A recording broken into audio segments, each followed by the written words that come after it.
¿Alguna vez no les ha pasado que sienten que el día los maneja a ustedes, en lugar de ustedes manejar el día? Uf, sí, todos los días. Te despiertas y, bueno, antes del primer café ya estás reaccionando. Al celular, a un correo, a las noticias. Exacto. Es como empezar la carrera siempre, pero siempre un paso por detrás. Es la definición de vivir en modo reactivo, ¿no? Y es agotador, porque el mundo siempre va a exigir más y más rápido. Totalmente. Pues, fíjate que el conjunto de textos y análisis que tenemos hoy propone una salida a esa carrera de ratas. Una salida, me gusta. Plantean un cambio. Un cambio total de paradigma. Pasar de reaccionar a lo que sucede a actuar. Pero actuar desde un lugar de propósito definido. Y lo interesante es cómo lo enmarcan. No es un simple ajuste de conducta. No, para nada. Hablan de una verdadera metamorfosis espiritual. Y la dividen en 3 etapas. Y esa estructura es clave. La describen como un viaje, Un viaje, sí. que va del renacimiento, que es, ver las cosas de una forma completamente nueva. Ok. Luego, a la resurrección, que implica soltar activamente todo el pasado que nos frena. Y la última etapa es... El reinado, que es ya ejercer esa nueva autoridad en la vida diaria. Un viaje completo, la verdad. Así que nuestra misión hoy es precisamente esa. Vamos a recorrer juntos ese camino de 3 etapas. A desmenuzar la guía. Sí, a desmenuzar la guía estratégica que estos textos ofrecen para lo que ellos llaman gobernar la propia mente y manifestar un propósito claro en un mundo que parece diseñado para la distracción. Y para entender bien ese viaje, los textos usan una metáfora central que es muy poderosa para diagnosticar el punto de partida. A ver, Es la de Lázaro. claro. Jesús lo resucita, le devuelve la vida. Pero Lázaro sale de la tumba todavía envuelto en sus vestiduras de sepultura. Aún atado. Exacto. Y ahí está el dilema que plantean. ¿Es posible tener vida nueva, una revelación, un momento de claridad, y sin embargo, seguir atado a las vendas del pasado? Uf, qué imagen. Estar vivo pero no poder moverse libremente. Profundicemos en eso. ¿Cuáles son exactamente esas vestiduras de sepultura? Los textos deben ser específicos, ¿no? Totalmente. No lo dejan en el aire, para nada. Identifican un conflicto central que llaman, de hecho, el conflicto entre lo viejo y lo nuevo. Ok. Y hay una frase que lo resume de una manera brutal. Dicen, el pasado es el mayor competidor del futuro. ¡Wow! Señalan que el obstáculo casi nunca es externo, sino un apego a lo que Dios ya enterró. Ok, apego a lo que Dios ya enterró. O sea, que nosotros mismos nos aferramos a esas vendas. Justo. ¿Y qué tipo de cargas o apegos mencionan? ¿Qué son esas vendas? Detallan 3 cargas principales que nos mantienen estancados. La primera es lo que llaman el legalismo interno. Legalismo interno, ¿a qué se refiere? Es la culpa.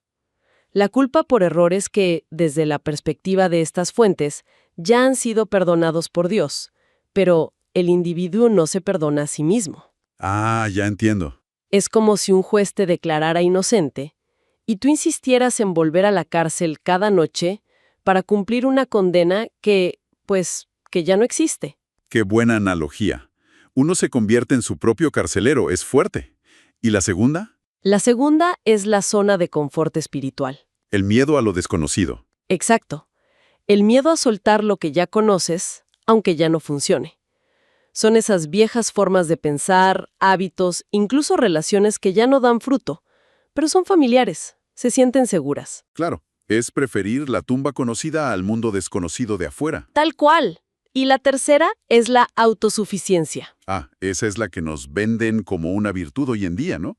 El tú puedes con todo. Exactamente. Es ese impulso de intentar avanzar con nuestras propias fuerzas, de querer tener el control, en lugar de rendirse a un poder superior. ¿Tiene sentido? Y la conclusión a la que llegan los textos es, para mí, la más reveladora de todas. A ver. El estancamiento espiritual rara vez se debe a una falta de fe, sino a un exceso de equipaje no resuelto. Espera, repite eso. Que no es que no creamos lo suficiente, es que cargamos demasiado. Vaya. Eso le da la vuelta a mucha de la sabiduría convencional Desplaza el foco de la falta de voluntad a la falta de sabiedad. Exacto. Entonces, si ese es el diagnóstico, si estamos atados por estas cargas, ¿cómo nos quitamos las vendas? ¿Cuál es la solución que proponen? Aquí es donde pasamos, digamos, de la primera a la segunda etapa de esa metamorfosis. Del renacimiento a la resurrección. Justo. Y todo se centra en un cambio radical de postura, que se resume en una frase clave. ¿Cuál? No luchas por una identidad, funcionas desde ella. Espera, eso suena bien, pero un poco abstracto. ¿Qué significa funcionar desde una identidad en la práctica? Significa que la narrativa interna cambia por completo. Se acaba la lucha agotadora por llegar a ser. Llegar a ser alguien valioso, perdonado, fuerte. Sí, todo eso. En su lugar, se trata de aceptar y operar desde la premisa de que, en Cristo, ya se es todo eso. La batalla no es para ganar un estatus. Sino para vivir de acuerdo al estatus que ya te fue dado. Eso. O sea, es la diferencia entre tratar de ganarte un lugar en la mesa. Y sentarte porque ya sabes que tienes una silla con tu nombre. Esa es la imagen perfecta. Y esto no es solo una idea bonita, ¿eh? No, me imagino. Los textos proponen una práctica muy concreta para anclar esto cada día. El filtro de la identidad. Ok, un filtro. ¿Cómo funciona? La sugerencia es simple y directa. Antes de mirar el celular por la mañana, antes de que el mundo te bombardee con sus definiciones de éxito, fracaso o valor, tómate un momento.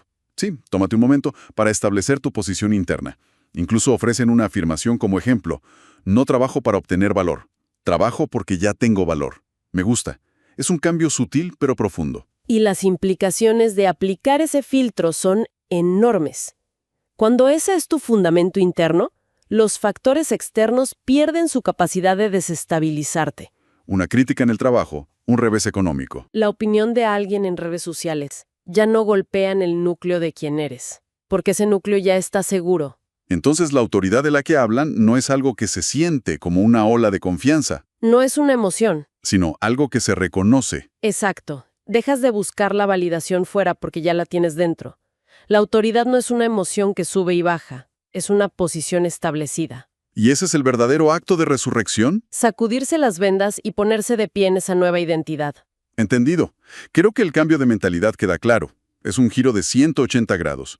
Pero aquí viene la pregunta clave. A ver, ¿Cómo se traduce eso en acciones concretas un martes por la mañana, cuando el correo no para de llegar y los problemas se acumulan?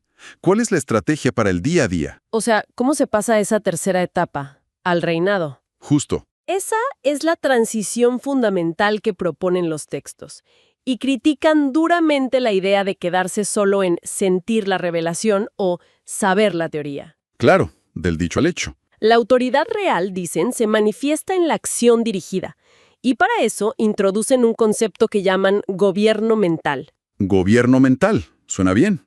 Y parten de una premisa muy actual. La distracción es el enemigo de la revelación. No me cabe duda de eso. Si no gobiernas tu mente, las notificaciones lo harán por ti. ¿Qué tácticas proponen para ejercer ese gobierno? Proponen dos principales. La primera es el silencio estratégico. Apagar el celular. Suena simple, pero es radical.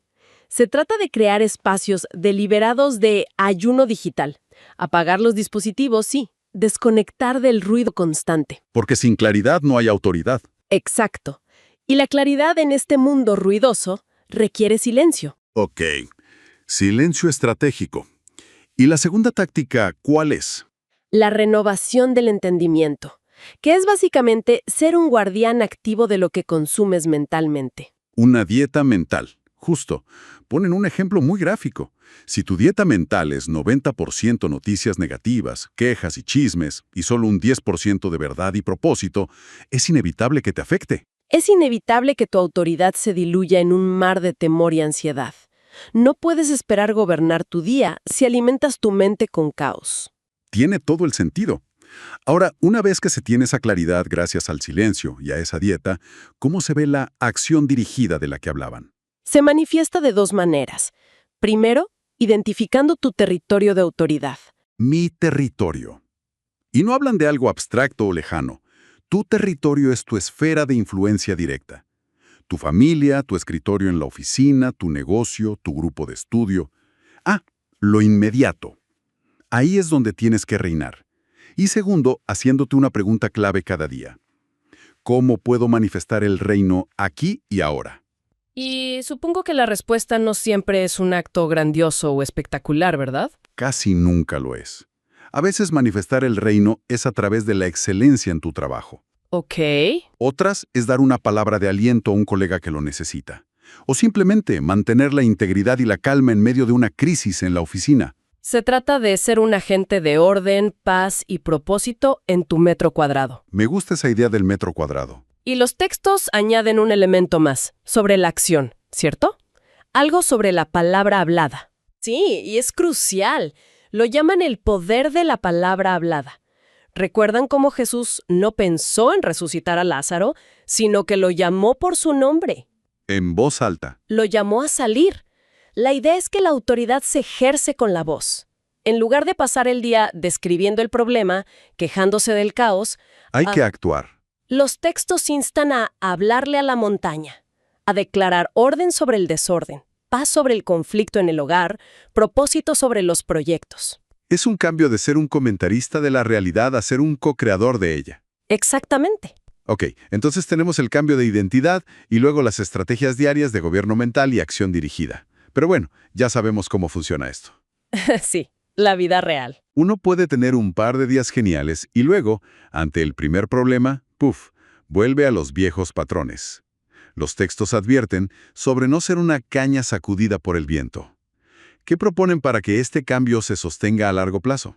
Esa es la parte final y quizás la más importante para que el reinado no sea algo de un día. Proponen un marco de sostenimiento con 3 pilares. Es el sistema de mantenimiento de esta nueva vida. Un sistema de mantenimiento. Me gusta. ¿Cuáles son esos pilares? El primer pilar es la sanidad interior. La instrucción es muy práctica. Cada noche, suelta las ofensas del día. No irse a dormir enojado, como dicen. Algo así, pero más profundo. No dejes que una herida pequeña o una frustración se conviertan en una raíz de amargura. Es una cuestión de higiene emocional, diaria. Ok. El segundo. El segundo es la rendición diaria. Suena paradójico.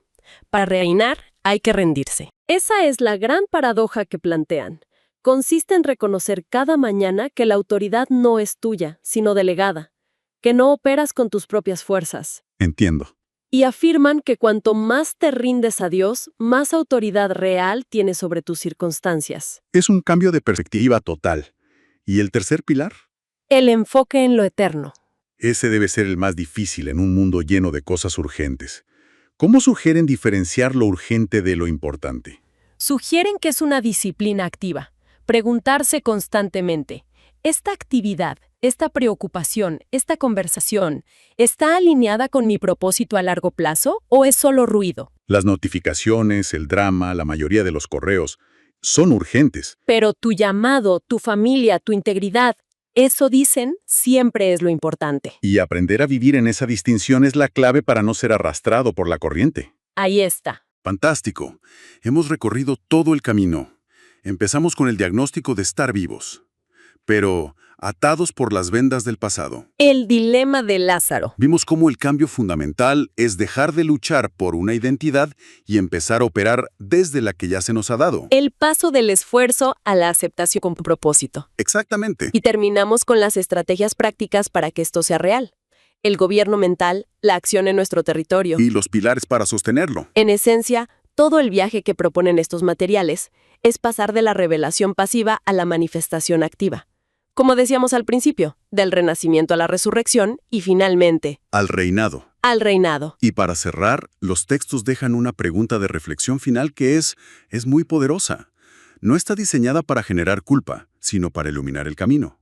Creo que es la forma perfecta de terminar esta exploración. Adelante, lánzala. La pregunta que plantean es, ¿en qué área de la vida uno se ha convertido en un espectador del avivamiento? Un espectador. Sí, esperando que las circunstancias cambien, que la economía mejore, que el jefe sea diferente, en lugar de ser el protagonista. ¡Wow! Porque como afirma una de las fuentes de manera contundente, no estás esperando el avivamiento. Tú eres el avivamiento en movimiento.